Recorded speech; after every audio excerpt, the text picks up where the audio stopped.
Hello everyone, Tom with Capo Fetish. Today on the channel, we're going to talk about some unique alternate mixes of classic tracks. So the first one I'm going to start off with here is from the Beach Boys.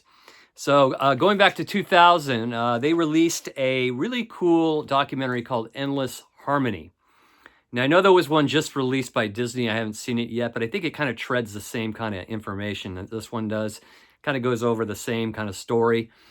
But when this came out, it was really a pretty thorough documentary about the Beach Boys. But so, and it included a lot of like rare snippets of songs I've never heard before and alternate mixes.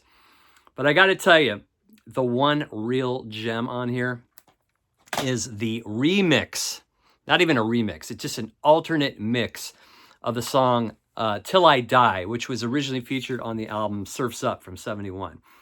Now, the original version just gets right into it. I mean, the vocal harmonies start right in, the organ, the whole thing just starts right in. But this particular version featured in that movie, Endless Harmony, also featured on the Endless Harmony soundtrack, and also featured on this really cool Fuel Flows, the Sunflower and Surf's Up sessions from '69 to '71 that came out a couple years ago, I think in 2021. It's also featured on this as well. This is really a cool documentary and just a plethora of outtakes and live versions of tracks relating to the Sunflower and Surf's Up album. But back to the subject at hand, okay? So there is an alternate mix here of the song Till I Die on the Endless Harmony CD. That is absolutely mind-blowing. I mean, first of all, I think it's Till I Die is definitely one of my absolute top 3 or top 5 Beach Boys songs of all time. It is absolutely transcendent. It is amazing. It's life-affirming. This version here takes it to another level. It starts off with these vibes. It just starts off with these really kind of understated vibes going on. And then, and I love vibes anyway. I am a huge vibe freak. I love Gary Burton. Anytime vibes are playing, I'm just like there. I just love the whole sound. So anyway, it starts with vibes and it goes on and it kind of builds up a little bit. You know, it's the same it's the same track, but they're just kind of like, they're mixing it in a really odd kind of way, but it is so amazing. So the vibes come in and then all of a sudden, this just unbelievable, this wall of sound of harmonies start, you know. I'm a rock in the ocean, or however it starts, right? I'm a cork in the ocean. That's how the line starts. And then it just goes into like, there's certain elements, certain voices are brought up. And then the outro is so amazing too as well. Things are brought up in the mix, but it's a long version. Not like super long, but it's a good 4 minutes longer than the original. And the original version is only about 2 minutes long. But this is one of the most amazing alternate mixes of an amazing track I have ever heard in my life. If you've never heard it, pull it up. It's called Till I Die from the Beach Boys, and it's from the Endless Harmony soundtrack. It's also on that box set I just mentioned, but it is just absolutely incredible. So, Till I Die, alternate mix from the Endless Harmony soundtrack from 2000. Another great one, too. Another really good one. Now, I discovered this track right when CDs started kind of coming out in the mid-90s. Or no, it wasn't even the mid-90s. It was like the late 80s, pretty much. Late 80s boom of CDs. And I had a copy of Velvet Underground and Nico, their first album, but there was a different version, an alternate version of All Tomorrow's Parties. And then I ended up purging the CD for some reason. I don't know why. But I ended up getting this deluxe version of the Velvet Underground and Nico a few years back. It has like the Skeptor sessions, Skeptor studio sessions. It has the full album, the stereo version.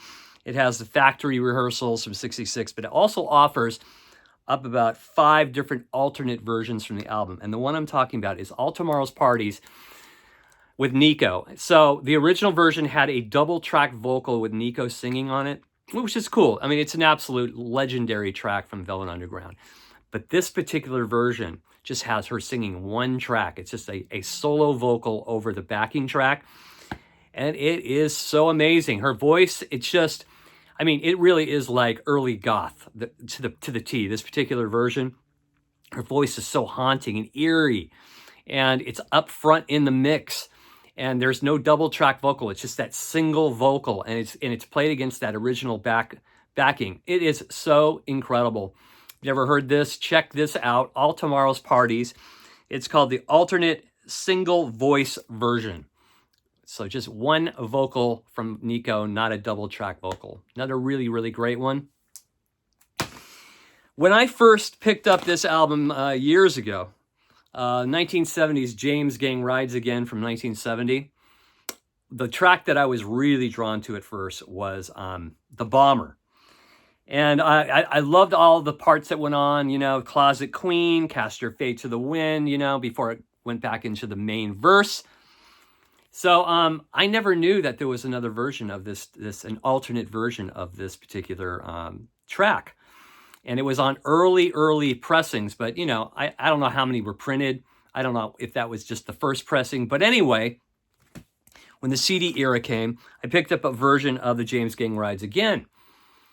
And I noticed it had a section of Ravel's Bolero in the middle section, which I never knew, because I never even heard that version on the radio ever over the years. And it's so cool, along with Cast Your Fate to the Wind and Closet Queen and the whole thing, the way Bolero is added to that. Now, that was originally the original mix, but it was edited because there was some kind of legality issues with the Ravel estate, I believe. But it's really cool. So, you know, Joe Walsh is playing the Bolero melody in the midsection of the Bomber, and he has this really cool guitar sound, and it just really adds a lot. So I never, ever knew there was a Bolero section in the Bomber from the James Gang. And this version now is on the CD reissue. So really, really good stuff. Another one. Now, I'm not a big fan of Beatles remixes. Giles Martin, most of them, I don't think they're necessary. I mean, you don't mess with works of art, right? You just don't mess with them. And those original Beatle mixes those are the mixes, right? Those are the ones we grew up with for the past, 60 years now. So, but in 1999, when the Beatles re-released the Yellow Submarine movie and soundtrack, and they released it as Songtrack, this was the first time I ever heard any remixes. And I think these are the best remixes I've ever heard of Beatles tracks. There's just something way more intimate and there's more clarity. I don't know. These mixes to me are better than the Giles Martin mixes. But the one I'm talking about in particular on here, though, is the remix of It's All Too Much. Oh my God. It is unbelievable. There really is a sonic difference between this and the original version from the Yellow Submarine soundtrack from '68. Everything's kind of brought up in the mix. When Ringo's drums kind of kick in, it really sounds like a rave party. It is so incredibly infectious. And the guitars it just sounds like guitars are more in your face. The whole track is just unbelievable, especially if you have a good set of headphones or a good stereo system and you just crank that up.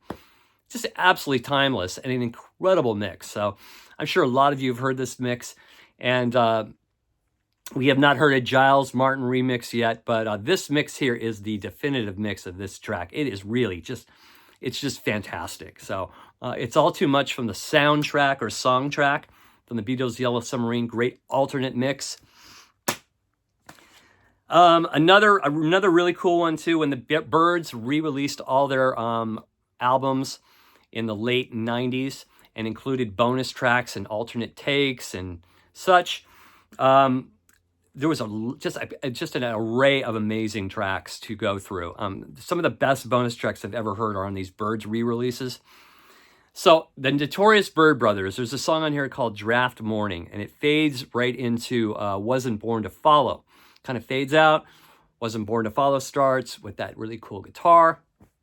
On here is an alternate version of Draft Morning, where that is not faded. And if you know the song, there's that really creepy la la la part at the end in the coda. On this particular alternate version, the long version, it ends with la la la la la la, right? And it's so cool and so creepy.